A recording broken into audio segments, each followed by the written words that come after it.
there has never been a greater need for safe, dependable, and nutritious food. According to World Food Program, the global food crisis is one of the highest in history, and the World Bank predicts that by 2050, there will be 9 billion people on Earth. That's a lot of mouths to feed. This requires at least 50% more food than what we have today, and climate conditions are predicted to kill off around 25% of crops up until that time, hitting the poorest nations the hardest.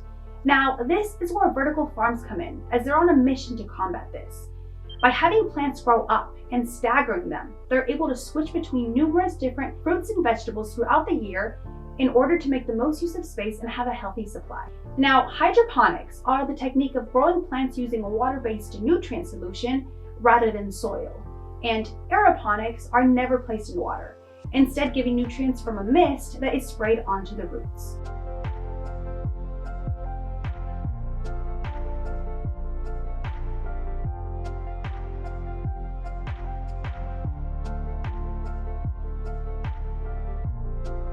Now, one example of a country that definitely has this right is the Netherlands. Thanks to close collaborations with the government, scientists, the plant industry, and a national commitment, they are ahead of the rest of the world with vertical farming. Now, being the #2 exporter, they lead the world in tomatoes, chilies, green peppers, and cucumber yields. Mind you, this is a very small country. Now, what traditional farming can yield in crops, they've been able to double it. From moth-crushing drones to AI that measures plant activity, they are steady leaders in the eco-friendly world. They put the seed from the tomato in a small plug, like there, and then they put it in here, and then the plant is growing, and the grower put it on this one. And the roots go from here, in here, and then we have the drip irrigation, and we drip. And when they give too much water, the water go out here and it goes to this cutter and recycle the water. In the United States, 1.5 million acres of productive farmland are lost to urbanization every single year, aka food loss. Now, a raft of studies have implied that farmers are hard-pressed to feed the extra billion people by the year 2050. Now, working with soil has always been a gamble, and as the population keeps tripling, crop failure keeps growing. But that's not all. Agriculture requires colossal amounts of water, which is also contaminated with pesticides. Now, vertical farming, on the other hand, requires very little water and has 0 pesticides. Now let's talk about the use of space. According to the USDA, over 50% of land is farmland in the US. That's a lot, but apparently that's not enough. Now, researchers have recognized for some time now that a new model of agriculture is vital to avoid impending catastrophe.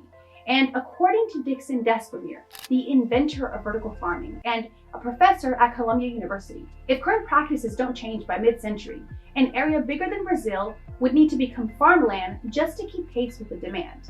Again, this is why vertical farming is so great.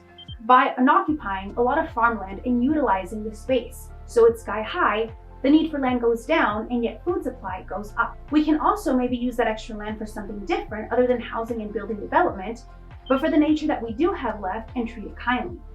But before we keep going, hi, my name is Kim and welcome to the Green Lab Coat. If you enjoy living a healthy lifestyle backed by science, make sure to subscribe for more videos, and also don't forget to hit the like button to help the algorithm and the bell for complicated subjects made easy.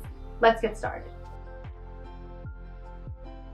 Now, Despomier's longtime work in disease transmission is what ultimately led him to the invention of vertical farming, as he believes it could help break a lot of diseases in agriculture settings. He's especially excited for the yields that it can produce. By having a controlled environment, the chances of diseases go way down.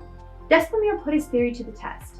His students in his medical ecology class found that vertical farming, with the capacity to feed 50,000 people, could fit comfortably within a city block.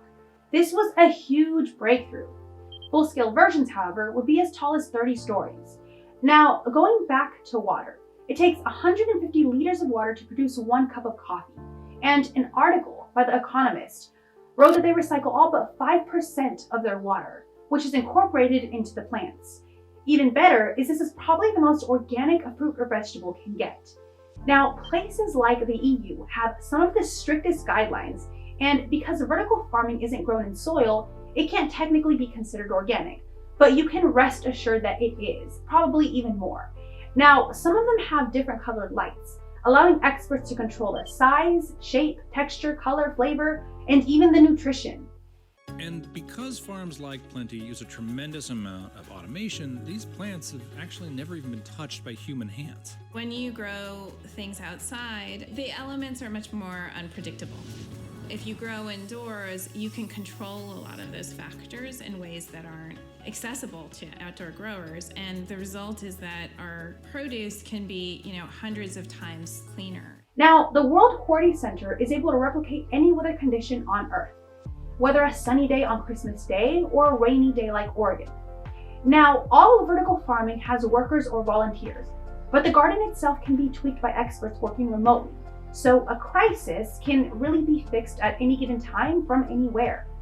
Now, being pesticide-free, chemical-free, minimal greenhouse gas emissions, and using a mineral content solution instead of soil, it doesn't get any more eco-friendly than vertical farming, with some farms producing up to 75% more yield than what traditional outdoor farms that are the same size can produce. Simply incredible. Now, the most impressive vertical farms by far are the ones in Antarctica. With freezing temperatures, you have to wonder, how are they able to make this work? It's a mystery, but the indoor chambers have yielded a range of cantaloupe, cucumbers, tomatoes, sweet peppers, and crunchy greens.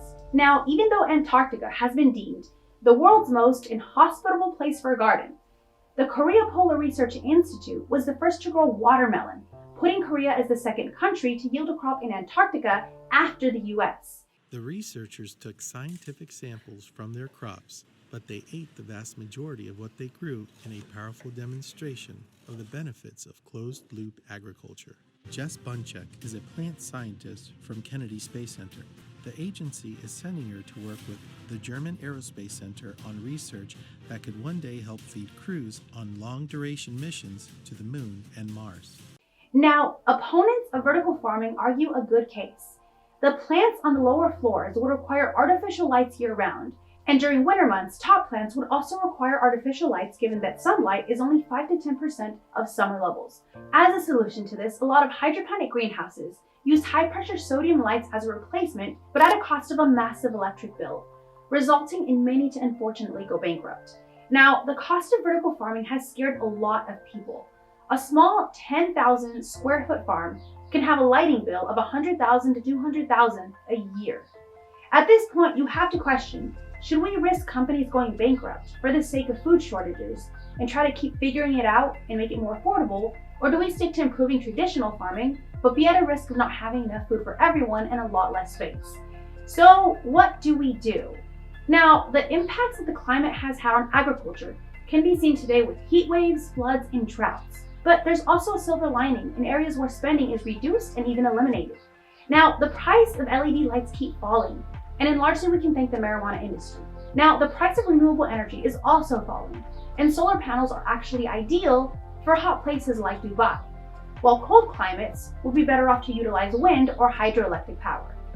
Now, also, most companies have built their own tech, and they make the argument that their own twist on this tech is a solution to lowering cost. You see, Silicon Valley investors won't invest in farming, but they'll invest in tech. And now robotic systems can move plants, plant seeds, and even harvest crops.